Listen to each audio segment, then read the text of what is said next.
up to now. We are not in this step in AI. But this one is already solved. Learn and solve. Computer can do this already. There is another thing computer can do that human being cannot do. What is that? Think about it. Calculation. Autonomous.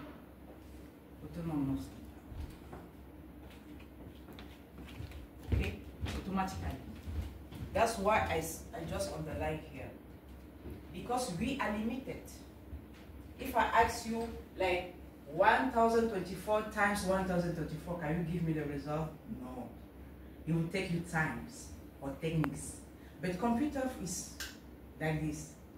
No matter what digit you put, the computer is giving the answer frequently.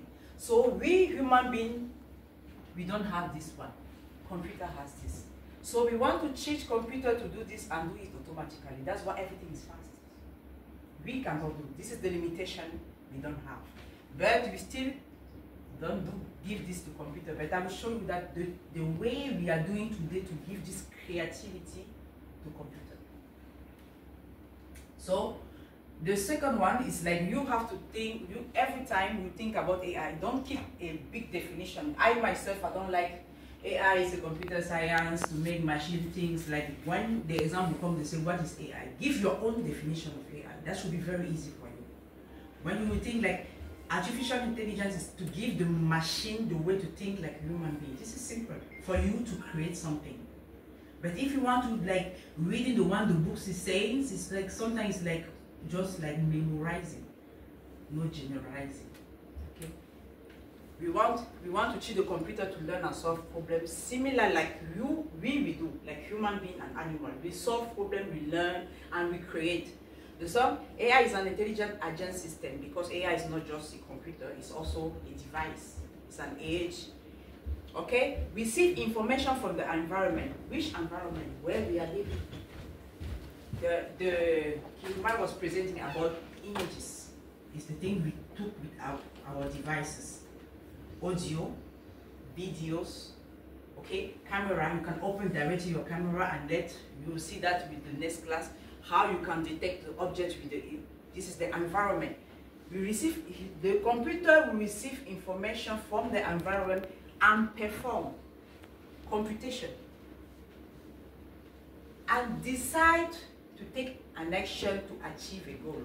So after he learned what is it, he decided, this is a cat, and then the cat is an animal. This is, after that he decided an action and he achieved a goal. He classified to his mind that, okay, this belongs to animals. This is how we teach the computer. First of all, he has to receive something. He processes that thing you give to him, he analyzes and gives you back the answers. This is how it is, and this is AI. If you understand this sentence, I think we can close the class. Because this is basically what it is. And then the thing we will add is just the function, okay? The component to give you more ability to talk about AI. But basically, this is all about AI. Receive information from where? From the environment, from where? From your data set, okay? That information, you will see what is the information, is what you give to them. You give images, you give text, you give video. What is it doing? Coming from a data set and perform computation and give you achieve goal. What is that? Cat. This is simple. Okay? Let's move. And the AI can improve by learning. That the more you give to him, the more he performs himself. The more you give, the more he gives you answer. If you have a slow batch of images, the accuracy is low. But when you give more type, like the name says, diversity, type of images, you have more information and the accuracy is better. This is what we say about AI. Okay, this is actually the history. Actually, we have been living with AI for a long time. But he come to know by 2012. You remember the game AlphaGo. Okay? That time people were started to be interested in AI. But AI is actually long time research topic. Okay? It's like 1940 if I have good memory. But it was coined by John McCarthy by 1956. If you want more information, you can follow the link. I can give you the PPT later. You can see what is AI. The history about AI is coming from after the war. They was trying to decode one information after, during the war 2002, coming from Germany. It was the bomb. This is actually where they was based on. They were using this kind of machine. This is analog data. We cannot go through it now. I'll just show you the information about it. Then come the Turing test. Up to now, we are talking about that. When you do the simple AN, the neural network, you have to apply this one. What was that? The Turing test is actually, this is ABC. This is the interrogator. You have the human here, you have the machine. This one, he wants to know which answer comes from the machine or from the human being. Just by taking this one. That's why you see this text. He was just given an answer and then he will get the answer, but he doesn't know, is it coming from this one or that one? Or the machine can give the answer like human being. Up to now, no. Why? The machine can give it faster, but not like human being. Why I'm saying that? But I think by 2030, we can have that one. Why? Because we are doing something we call sentimental analysis. We are giving feelings to machine. Machine doesn't know the feelings. If you have a robot or autonomous car, it's running on the way, and you see a baby, an animal, where did he have to go? A human being will say, okay, I will save the baby and leave the animal. But the machine doesn't know that. He doesn't know. The one is coming, if his algorithm is like go, he will just go and kill whatever it is in that. That's why we give him sentimental analysis. We will give the camera some, okay, this is animal, this is person, this sentence is negative, this sentence is positive. This is actually what is going on inside machine. We want to achieve the last step. And then we will go to another level of AI they call AGI. Now it's narrow AI. We are living on narrow AI. This one, the Turing test, up to now, we cannot say that machine can answer like you. Because today you can say beautiful for something. You will say handsome. Okay? Marvelous. This is up to your mood. But computer doesn't know the mood. It doesn't know the feelings. But for him, if you say beautiful, it will be beautiful 10 times. Always beautiful. But when you say handsome, it doesn't have that switching. This is that we say the spirit of creativity of human being. This is the difference between the machine and that one. That's why the Turing test up to now is going on. We cannot, the human being, after getting that one, the computer cannot give the answer a human being can still give because of that variety we have in the creativity. But it's a very good theorem. As I was saying, it started from 1970 up to 2012. We have the coming of machine learning. Why machine learning? Still in machine learning, we still need a human being because the human will give the direction. Think about it. When we go to school, we need a supervisor, the teacher, who is giving you, okay, if you do 1 + 1, we have addition. They will teach you addition. They say 1 + 1 is equal to 2. Tomorrow, when you go somewhere else, they will give you 2 + 1. Because you have been teaching this one, you can solve this one. That's the point of machine learning. This period, when machine flourish, machine learning is a subset of AI, as I was saying, consists of a set of mathematical algorithms that can automatically analyze the data. Now they need intervention of human beings who will extract the information first and say this one is for addition, this one is for multiplication, this one is division. Okay? There is another type of machine learning who he doesn't know the supervision. You just give him whatever you want. He will learn by what? By closets. The more close to him, they call it clustering. The more close to him is familiar to him. By making the bunch of what is closer. If you are far, they'll say, okay, if these people are closer, that means they might have some relationship there. Okay, if it's far from that one, that means they have this. It's another subset of that one. Okay, this is the burn of machine learning, and then we have what is deep learning. Deep learning, we will learn what is deep learning. This is actually the history of AI. Okay, I was saying that being a computer science doesn't make you be AI person.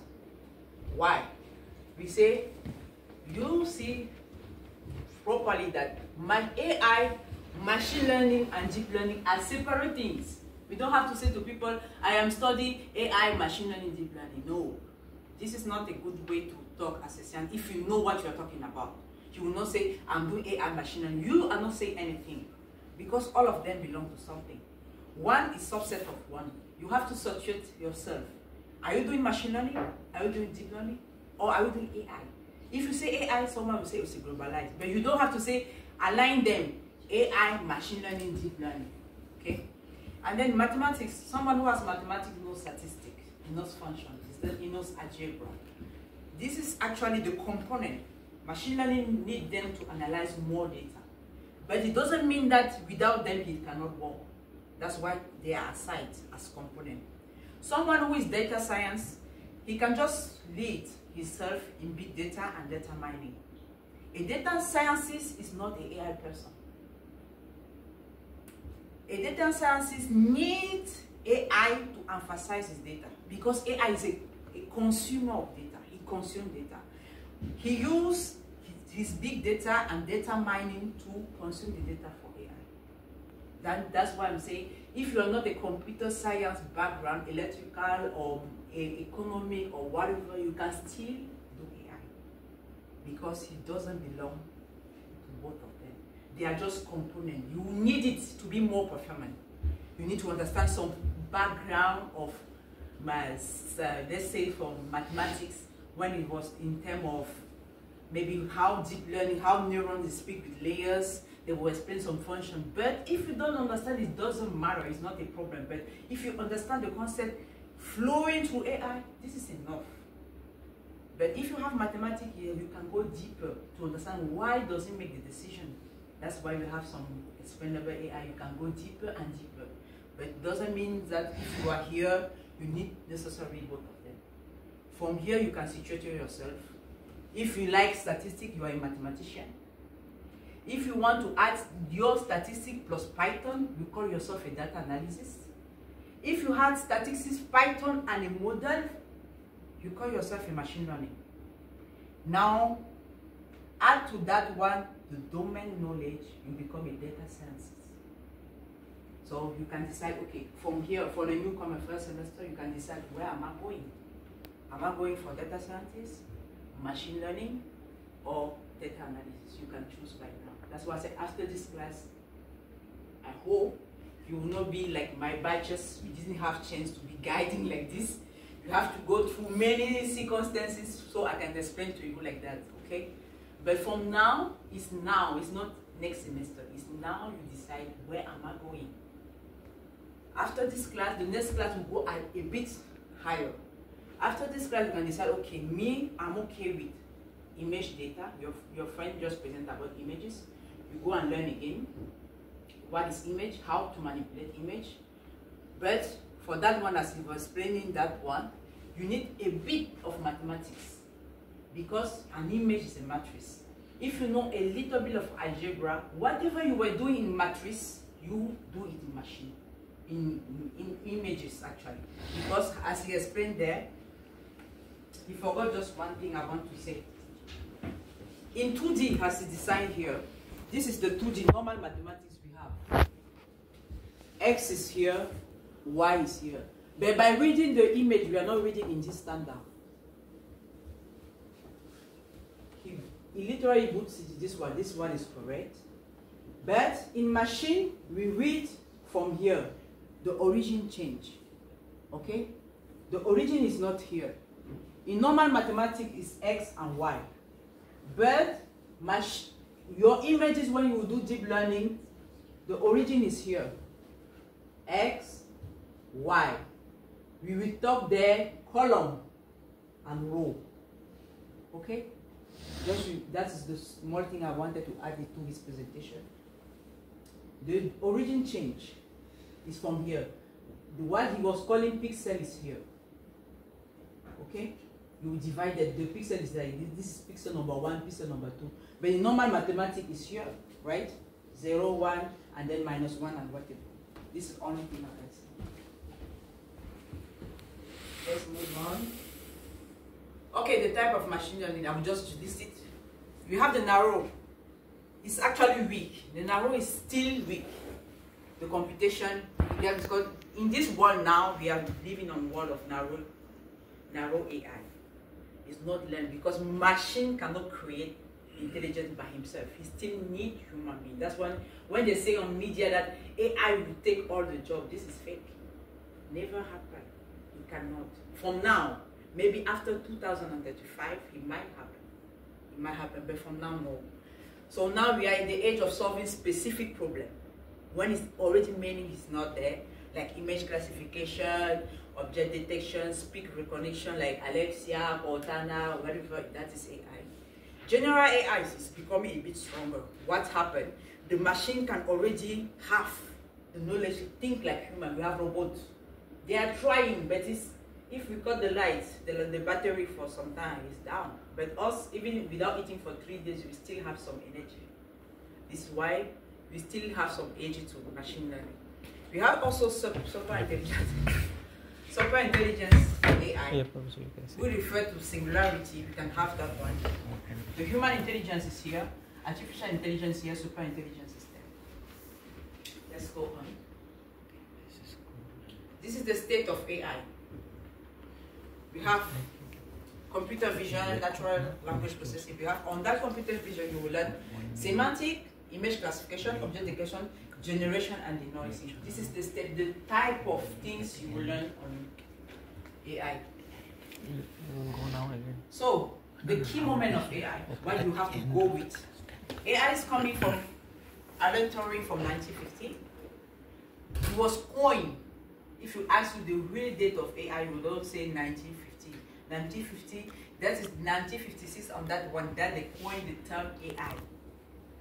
First AI was 1970, the second 1987, IBM up to now. Okay, this is the time AI was revealed in the world. 2012, after the game AlphaGo. The algorithms behind there is AlexNet. You have the time to learn about it. Now you have the GPT-3, GPT-4, and so on. So to do AI, we need the hardware, as I was saying. You need a device where you give the information, you give your intelligence. That device can be what? We have the standard computer. For a beginner, you see, you have that.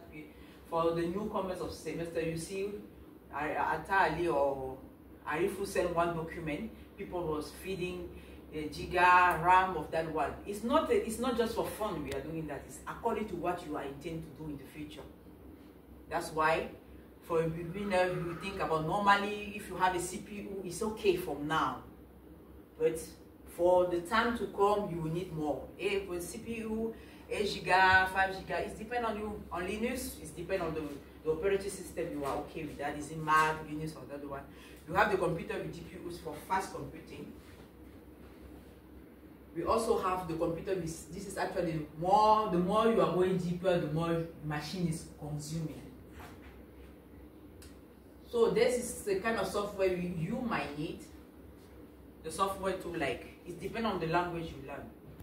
Those who are not coming for computer science, maybe you never learn any language. But the simplest one for today, even me, I'm okay. Even I learned C++ and C# before, is Python. Because there you don't have to call and think about the amount of the memory. Because C# and C++, you have to declare the size of the variable you want to use. But here you are just calling, you give me whatever name you feel to your variable. So the environment is suitable for you to work. You can say, we have Java. Java still needed. You can still have a little bit knowledge of Java is important. C#, Python, MATLAB, Ruby, Julia, and so on. The library like OpenCV, Net. After that one, to read this kind of image, you need some library to read the images.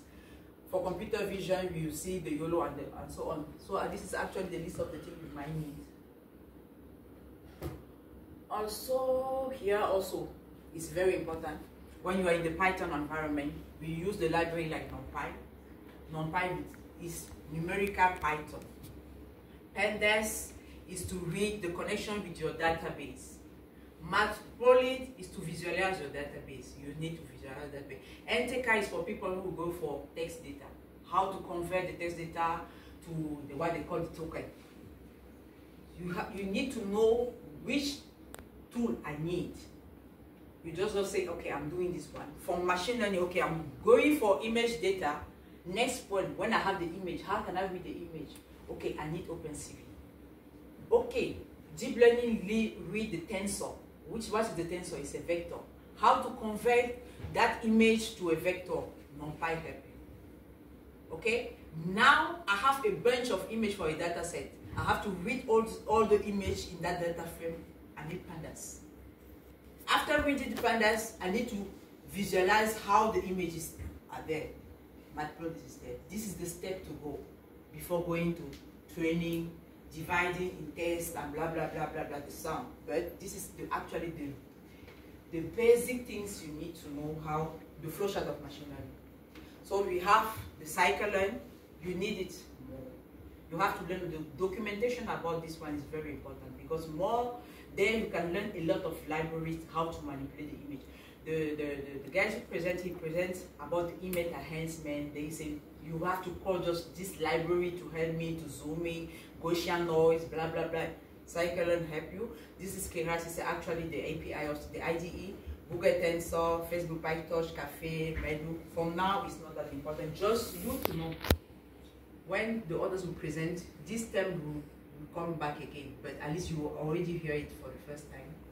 So introduction to Python, Professor Soros in this one. Python is a general programming language released in 1991. Python is the most popular programming for machine learning and deep learning. So you have to install Python. You can use the IDE you want to edit and debug, and then next you will need to download and install Python. That means the process. If you're a newcomer, you download Python, you choose the IDE you want, you download Python. After Python, as I was saying, this is the code, the language you need. Next step, read your data. Because you are doing machine learning is to give what? You give information to process. You go for NumPy. After NumPy, pandas. After pandas, matplotlib. Actually, this is how you will code every day. After calling the libraries, you will call your data, process your data, and then you can do machine learning. That's why these three libraries and spices for the images to read. IPython, Jupyter is the environment you read. Like you used to work on block note, those who did it before, SymPy and Nose. These three is the most important. You can read the documentation about NumPy, pandas, matplotlib. You will use it often. So this is actually some data set you can play around. You have CIFAR, ImageNet, Coco. This one will come on more often because you have what you call today the pre-train. Or you call it every time the weight already trained on that. Coco will come. Kaggle is the platform. You can find a lot of researchers there who already work on some data set. We also have Google Open Image. We have label so people who want to work on a face image. Economics, that's what I say, even if you are in economic background, you can still do AI because the data are there. You have the data for economy, financials, US the government, and healthcare data. Since the department is healthcare, you can find the data on healthcare, US.healthcare data. Okay, come to machine learning. We say AI, machine learning. Now, what is machine learning? It's basically a set of mathematical algorithms developed in 19. Machine learning is an important subset of AI. It's not AI. And it is a science that aims to teach the computer to learn from data, analyze data automatically. This is the habit the machine has to consume and do automatically without intervention of human being. What does it mean? Before in computer science, when we code in Java, you want to write an algorithm to multiply A by B. You will say int A, I call the variable, int B. Then mul A and B, okay? You give the computer and then the computer run. But this one, you don't give those instructions to the computer. You just give him the data and what to do. He will find out by himself, is it multiplication, is it division, is it classification or regression. You just give him the information and the answer, and he find out what to do with that. That's why we say without human intervention. Before the computer science, when there was code in Java, C#, there was giving everything to the computer. If it's classification, you have to write the code for classification by yourself in computer science. No matter what instruction you want to give to the computer, you write it. But with machine learning, you don't have to write the whole code. You just call, like if it's CVM, if we, let's say decision, random forest, or whatever you want to do, you just call that function on it. He finds out his way to do it. That's why you have human intervention. Without human intervention. So let me explain here the beginning of machine learning. This is actually a data set. The initial data set is here. It's coming from the environment, as we say. The environment, we take a bunch of pictures outside, inside, indoor, outdoor, everywhere. That means the data has some noise. You have to clean up your data, first of all. You will learn some algorithm. Data curation, you remove the redundant. Redundant means what? If you have the picture of Sonia 2 times, it doesn't need from now. Later in deep learning, he might need. For machine learning, redundancy is not important. Noise is not good. You just lower your accuracy. You have to remove the redundant. We call this process EDA, Explorer Data Analysis. This is actually a data analysis job. Someone can come here in this lab and stop here. He still has a job. Because this one is not saying that it's an easy job. You can spend even with a normal data set 2 weeks or 2 months just to clean your data set. After that one, you have to divide your data in script. They say train, test, split. It's coming for that data, for that documentation. sklearn, that's what I say. There is a function who will help you to divide the training set and the test set, and then you can apply your machine learning on that. After that one, is it classification, is it regression, and then cross-validation is another step. I will not explain it now. And the hyperparameters, you don't need it for now. This is actually a simple process. Initial data, you clear the data, and then you divide the data, you put in the learn algorithm. You see, there are many. You select about that one, and he will give you the predicted result. Okay, on machine learning, as I was saying, we have the supervised learning and not supervised. Supervised learning means the model are trained with level. That means you give the problem and the answer to the machine. That's why it's supervised learning. That means you have the level. Is it cancer or non-cancer? That means you put this image cancer, this image no cancer. You give it to the machine, and machine classify it by himself without any instruction. That's why it's calling machine learning, supervised learning. The most popular learning algorithm, we have this one: naive Bayes, LDA, decision tree, K-neighbors, okay, KNN if you want to call it. You have the unsupervised. Unsupervised is like in the market, everyone is talking, and then you select it. Who is coming from the north, who is coming from Busan, who is coming from Seoul, you just divide it. There, the label is not labeled, the model is not labeled. The algorithms will study the data and divide it in groups. That means it's make it kind of like you have all the data are there. I see here is based on distance. The more you are further, you not belong to the same classes. This one and this one, they don't belong to the same thing. But since they are closer, they belong to the same things. This one closer belong to the same thing. That's why he would make the cluster. And then later you will put, if you have one image here, you need to put what they call sanctuary. You want to know if I'm here, do I belong to here or here? It depends on the distance between this one. They will decide where you belong. And then after this clustering, you can continue the flow chart of machine learning. You can divide this as A, B, C, and then you make the clustering, or you make association to that one and make the decision. You have the semi-supervised. Semi-supervised, that means you have the label and non-label. That means you have a label data, and a part of it is not labeled. That means it's kind of supervised plus unsupervised gives semi-supervised learning. So you can, from that you have the algorithm like self-training, generative method, mixture, and graph. When I say semi, you can think about yourself like, I have the supervised and unsupervised, I combine them to have the semi-supervised learning. Okay, we have also the reinforced learning. Reinforced learning, many people are not studying this, but it's kind of, when we think about reinforced learning, you see robotics, autonomous car, because they are giving a kind of reward. If you give the more he gives the best answer, you give him reward.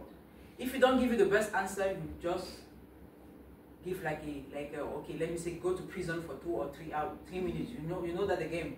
When you play the Monopoly, and then sometimes you drop in one case, you stay there for some time. This is kind of reinforced learning. So the more you are going there, next time I will do like this to avoid this one. This is reinforced learning. Just think about it like that. But if you are interested, you can still go in for this one. But most people don't learn this one. I don't know why. I don't know. Okay, we have also what they call ensemble learning. Ensemble means what? In this room we are ensemble. People coming from Pakistan, Bangladesh, in Cameroon, it's ensemble learning. That means you take many machine learning you put together. And putting, it doesn't mean like we can put like merging or concatenating. This is two terms very different. When you do ensemble learning, you can take all the machine learning, CVM, random forest, you make the result like addition, or you take the result from CVM, you put inside the random. This is merging. You have to think, okay, next time when you want to apply something, you think about ensemble learning. There are two methods inside. Concatenate the data or merge. Merging, put one inside other one. Or think one column can help me to join this, like random forest and CVM. This is, we have it for deep learning or machine learning. You can still do ensemble learning.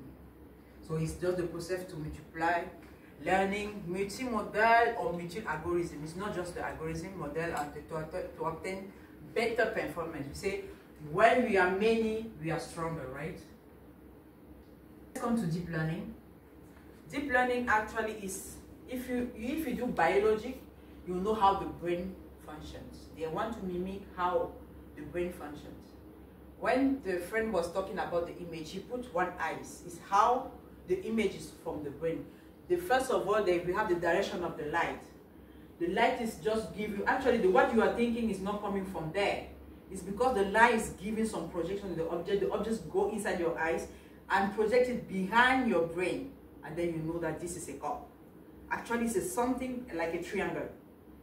Same thing. That's what they want to mimic. Deep learning, the image is coming through your eyes. Let me first, the iris here. They have the axis inside who process the information up to the centroid there and say this is a cup. Same thing. This is how you process the deep learning.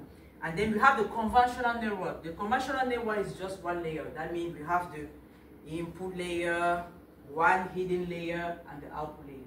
When we call deep, that means we have more than 2 hidden layers. That's why it's deep. If you don't do deep learning, you are doing neural network, artificial neural network. Artificial neural network means having just one layer inside. That means the input, you process, and you have the result. Deeper, we are here. You input, first processing, second processing, third processing is depend on you up to you have the result. This is the difference. This is actually the process of the brain. Those who want to go, you see, this is the biological one. You have all the artificial now. All the information is coming. This one we call it wave. Why wave? When we were doing equation, when it was in mathematics, you say ax1 plus bx2 plus c equal to 0. You have this one. Actually, basically they was asking us to find the value. This is the constants that we call the bias today. Is to avoid the answer to be 0.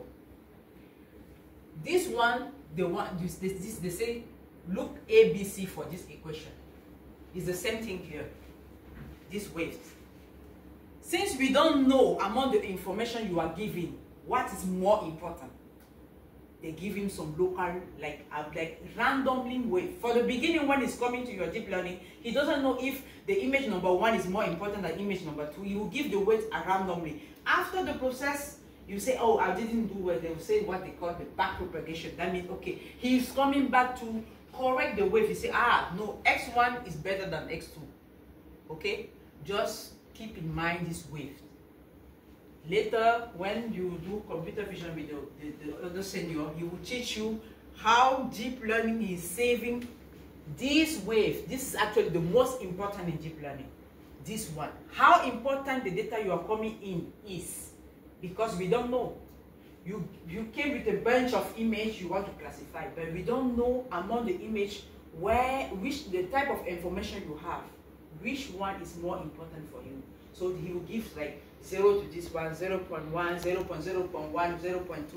That's what they call the wave. The bias is why? Is to avoid this function to be 0. What is this one? This one is actually when you give the information is non-linear. Okay? Non-linear means, I don't know if I have to explain up to that. Maybe I think the next senior will go through it. This is just an introduction. You have to keep in mind 2 things in deep learning. You have your information here. You have the weight, the bias, the activation function. Okay? The activation function is to make that information you have non-linear actually.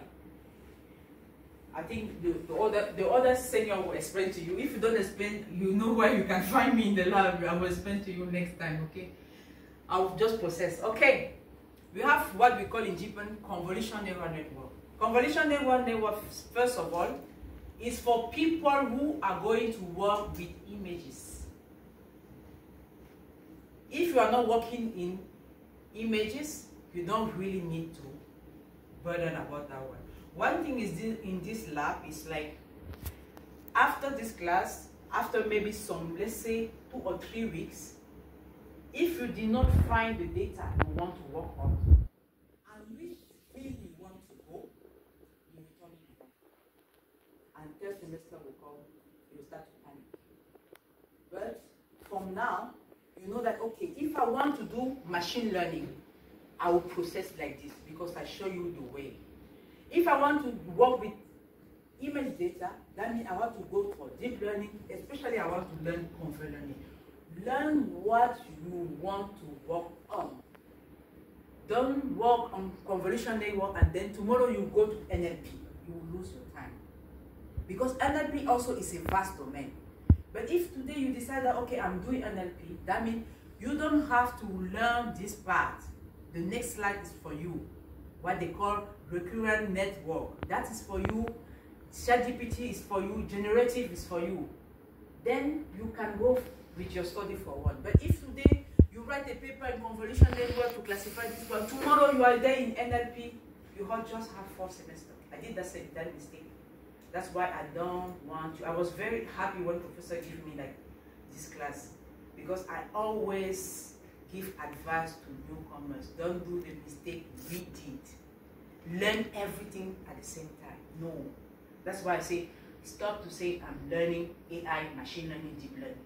You are putting yourself in when you decide if I'm going to NLP, okay, I learned from that class, okay, if I'm going for NLP, I need recurrent network. So from today, I start to learn recurrent network. What is the input there? Which function is there? Which algorithm is there? How to work with the hyperparameter? How to make accuracy? How to make regularization? This is the type of thing you are focused on, and then your paper is based on that. But tomorrow, there are medical, cancer, not cancer. Tomorrow, NLP. Tomorrow, this doesn't make any sense. You are losing your time. By the end of the time, professor will say, show your proposal, you start to panic. But if you are newcomer, say that, okay, my proposal is for now. 4 semester is nothing to learn all these things. Let me go forward. This was just a bracket. Okay, if you are doing CNN, CNN is mainly used for image analysis. If you are not going for image analysis, don't learn CNN. Image classification. Now, I'm going for image. Which side am I going? In image analysis, you see how the things become deeper and deeper. That means if you are going for something you are not working on tomorrow, you will lose your time. You have image classification, object detection. In object detection, you have also recommendation, NLP, segmentation, instance segmentation. You have pixel segmentation. The things is like this, and you cannot catch up. To date, CNN have been developed like LeNet, you see. Architecture, Google is there. Now, they don't, GoogleNet is not anymore. Don't say it somewhere from in front of a professor who knows himself. If you say GoogleNet, you know that you are not studying. Because GoogleNet have been changed, now Essential. Okay? VGG, we have two, 16, 13, even 19 is there. ResNet, 15, 100, and so on. DenseNet is there, MobileNet is there, EfficientNet is there, YOLO is there. You see? If you are going for NLP, why are you studying all this? Yes, you are losing your time. This is just for the knowledge. To do for people who go for images, you have an input image. You have what they call the convolution. The next class will teach you how to do, why we call this feature map. After this one, you have some sampling. Your friend just presented about the very, very important concept, as he said. Sampling and quantization is very, very important. If you don't understand that concept, when you come from this one, you won't understand. Sampling and quantization is very important. Subsampling, again convolution, because you are doing deeper and deeper, you go deeper up to your output. When you go for one convolution, you don't call it image anymore. It becomes feature map. Why is it many there? Because you have, he said the image is divided and green, blue, and red, right? For each channel, you have the feature map. That's why you see that it's just like a pile there. This is the feature map. Again, you make a convolution, another feature map is coming. As soon as up you have one they call fully connected, you connect everything together and then you get your output. This is convolution layer network. Okay, I'll go first from here. This is actually when you get the filter. Why is it like this? When you do the first convolution, you do the convolution with what they call the filter. The filter, when you do the first time, the image is not seeing. You do again and again. That's why I was explaining this part. You will read the image from here. You apply your filter in this pixel exactly. And move again from this pixel to this one. And pixel for this one up to now. If it's going there, they have what they call the padding. And even the step among this one, they call stride. That's why I say it's most important for you to know where we start an image. We don't start down. He forgot to tell that one when he was explaining. We start from that corner. This is for people who go for images. Okay, these people who go for time series data or text data. Time series data, the people who are forecasting, tomorrow it will rain, tomorrow it will not rain, this is for you. People who say, your text is sad, your text is happy, this is for you. This is the thing you have to learn. Even this one is a thesis actually. Because it's like, computer doesn't have memory. As you see deep learning, when it's going like this, it gives the result, it doesn't remember. But here they add what they call the memory. It's like he's going and then he learned from one step. This is the condition. You have h time minus 1 is there, and the next step he will keep the information he learned here to here. As soon he will just go and so far so on. This is actually the recurrent. Recurrent means that he is keeping the memory of what he learned from the previous layer and move with that up to the end. But for the image, it's not the same. We are just like passing. The image become blurry. We pass again the filter.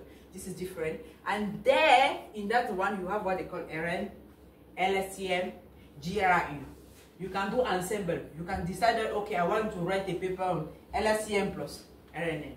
Ensemble, I was talking to you. Then you can decide that, okay, I will do LSNN plus CNN. It depends on you where you are going. CNN is another side. You can do LSTM plus GRU. There are many algorithms of that one. So RNN derived from feed-forward network. We can use the memory. Just keep in mind that the difference between CNN and RNN, CNN doesn't have memory. You're just passing the filter through the image and see what is inside. ENN keep the memory of the images. Okay, we have what is funny today for NLP.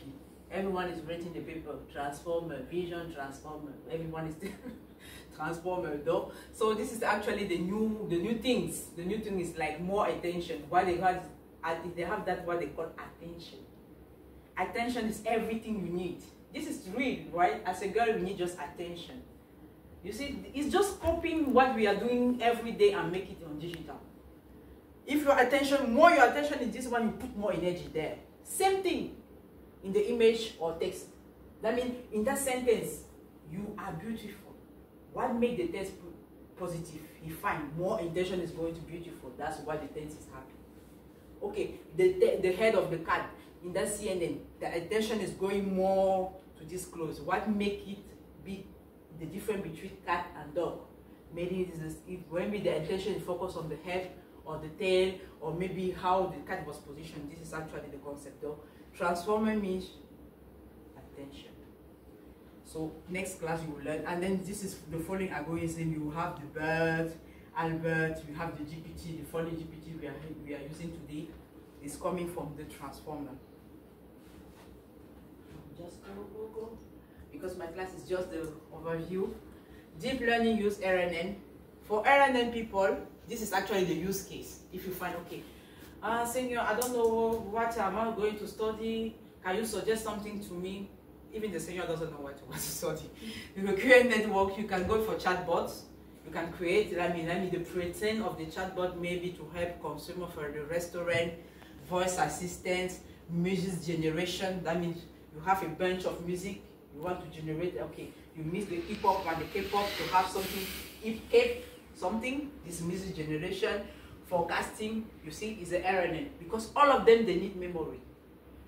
For Alexia to know that, okay, welcome Sonia, is because Alexa have been hearing your voice several times and keep the memory of that one. That's why when you come home, the smart will say, welcome Sonia, is not because you hear your voice for the first time, no. CNN, for those who are going for image, you have the medical detection, cancer or not cancer, metastasis or whatever, face recognition, beautiful or not beautiful, object detection, this is the car, character classification, this is actually for the car, like plate, how to recognize the plate. You have auto encoder. This is very good concept also. We have the feature extraction, anomaly detection, fraud, image compression. From here, by seeing that, you can decide where am I going. Am I going to learn CAN, CNN, or ANN? If you say, what are you doing? I'm doing this learning RNN, deep learning CNN, DMN autoencoder. Now you are more focused. You are going somewhere. This is actually the application of imaging analysis. We have this one. What is imaging analysis? This is the classification. Classification means what? This image is strawberry. Detection means what? I detect a strawberry in this image by the boundary box. This is the difference between, it's two concepts different. Classification, you give a lot of cards. You say cat, dog, But detection, you say, in this image, I found the dog at this position. This is the detection. Segmentation, he segments just one, the background and the foreground. Okay, your strawberry is situated here. I have the background here, and here is the strawberry. You see? Your research can be in medical imaging for classification, for object detection, where is the cancer, or segmentation, which part affects which organ. This is actually where we go. Faster. Training image. Between a bunch of image of cancer, between the neural network, okay, we have got cat and that. Now the query image, he never sees. We call it inference. When you test on image, we don't call it the image anymore. We call it inference because he was not trained in that data set. The inference is here. This I just take the picture of internet. You say, okay, I have my algorithm is 90% accuracy classification. I give you a randomly card that take in internet. Okay, you project card. Great, your algorithm is working. This is the classification. It's classified that one. Now we have classification with which algorithm? Mobile net. Classification with which algorithm? VGG net. You can do it another Alex net, VGG 16, again and again and again. This I will give you just the idea where you can fix your eyes on. We have object detection, as I explained earlier. We have also object detection here. This is the things we did. like, okay, this is a car. With accuracy, like, I'm 100% that I saw this car. Okay, he can detect the car during the road, an open camera. Segmentation. In segmentation, we have two types of segmentation. We have the original images here. Semantic segmentation is just finding the object. Okay? That means this one and this one, they are same. That's why it's semantic. That means semantic means sense. They belong to the same thing. Semantic. That's why you see, compared to this one, this is instant. That means each pixel in that image, you give a color. When you find a form of something, you say, okay, this color, that's why it's totally different. But it's the same thing. It's the same here, right? But in a sense, you will not consider that like a same thing. They are separated. Semantic, okay, I'm looking for this one. How many are there? There are 3. Okay? But 3 for the same classes. This is the difference between segmentation. We have the NLP. The people who do NLP, you have the symbolic NLP, statistical NLP. Now we have what we call neural NLP, neural natural language processing. Before it was the simple symbolic statistical NLP. You can decide which side to go if you want to study NLP. We have what we call the GAN. GAN is also, we have, you just generate some fake image of someone. You just fool the computer actually by giving a noise. From the beginning, we have many parts in the GAN you have to keep in mind. We have the generator and the discriminator. What is the difference between them? The generator is just taking a random noise. That means taking random, let's say, empty structure, one on right, and then he give it to that. He will go to the button. You come with the original image. He fight, but when he fight first time, you say, ah, no, this is not true. Fake. This is not a real image. Come back again. He fight. That fight is what they call epoch. The number of epoch you are running is learning. After some epoch, he can reproduce the same image, even more better than the normal image. This is the game. You can see. This is the original image. He looks more better here, but this one is a fake image. This is the game, how powerful it can do. Okay, this is actually, I wanted to show what is the style game. You can decide, okay, I remove the glasses. Okay, here she doesn't have glasses. Okay, she wants the style of the hair like this. You can do it again. Okay, we have the neural. Neural means what? You take the style plus a content. Okay, I want to take we have our old parents' picture, 90 something. It was white color. Maybe now the picture is not good. You can still generate that picture exactly how it was before by using this neural style transfer. We have also AI is AI because of computing. If we did not have the GPU, we are not going to talk about AI.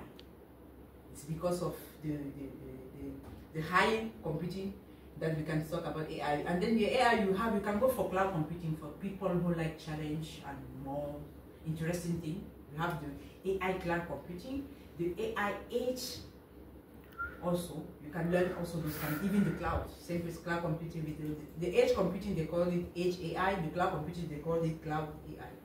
More job at this sector now. We have the AI with the GPU. As I say, we are where we are because of GPU.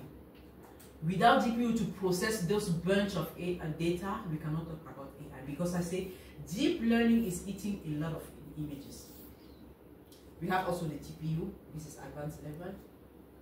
Also, we have what they call also, you can decide to make AI like AI as a service, AI as an infrastructure, a platform AI, software AI, is dependent on you.